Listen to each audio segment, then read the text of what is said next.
In this video, we're going to talk about subtracting mixed numbers and whole numbers. So let's start with this example. What is 8 and 2/3 minus 4? How can we subtract a mixed number by a whole number? In this format, it's very simple. You just need to subtract 8 by 4. And so 8 minus 4 is 4. So the answer is going to be 4 and 2/3. So based on that example, go ahead and work on these two example problems.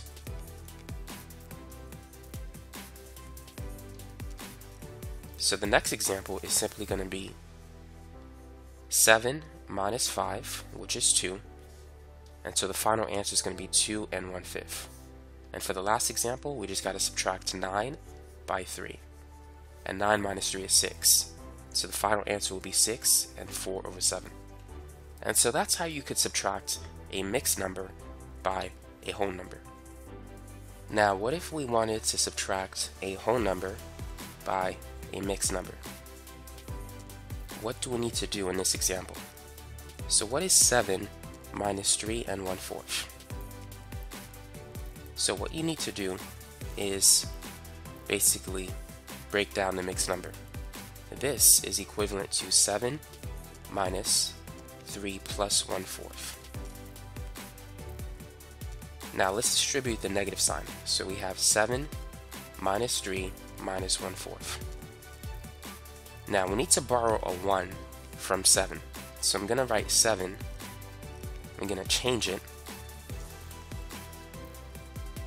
as 6 plus 1. Now I'm going to go ahead and combine 6 with negative 3. 6 minus 3 is 3. Now the 1, I'm going to replace that with 4 divided by 4 because 4/4 is 1. And now I can combine these two fractions. So 4/4 minus 1/4 is 3/4.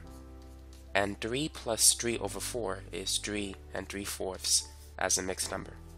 So this is the final answer for that example. And that's how you could subtract a whole number by a mixed number.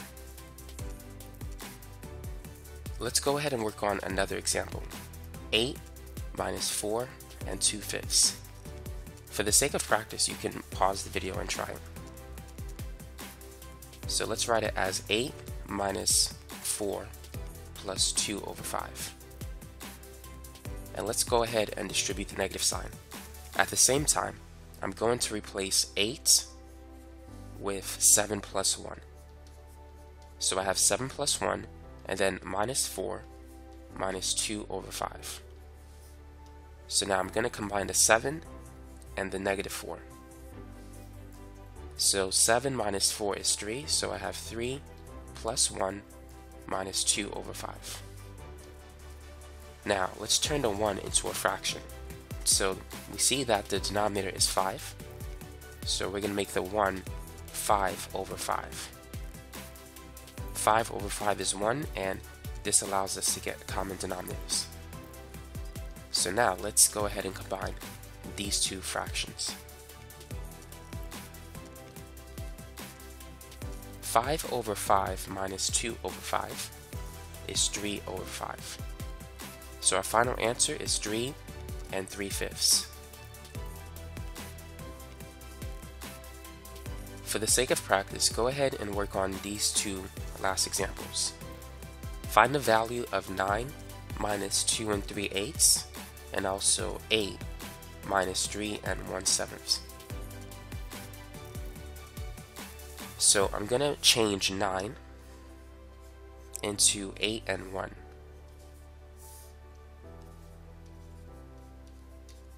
And then I'm going to expand the mixed number as a whole number and a fraction.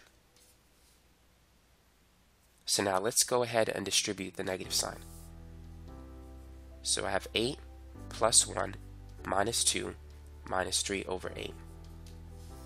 So now let's go ahead and combine 8 and negative 2. So 8 minus 2, that's 6. And now let's change the 1 into a fraction with an 8. So it's going to be 8 over 8, and then we have minus 3 over 8. So now let's subtract these two fractions. 8 over 8 minus 3 over 8, that's going to be 5 over 8. So the final answer is 6 and 5/8. And that's it for this problem. Now let's move on to the last one. So this is going to be 8 minus 3 plus 1 over 7. Now let's go ahead and expand the 8. So let's write it as 7 plus 1. And then let's distribute the negative sign. So let's combine 7 with negative 3. So 7 minus 3, that's 4. And then we could change the 1 into 7 over 7.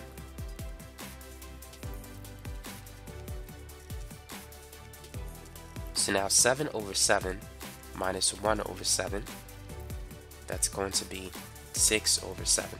So the final answer is 4 and 6/7.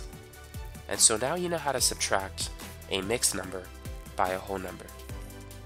In my next video, I'm going to show you how to subtract a mixed number by a fraction. So feel free to take a look at that, and I'm going to post the link in the description section of this video so you can access that other video. Thanks for watching.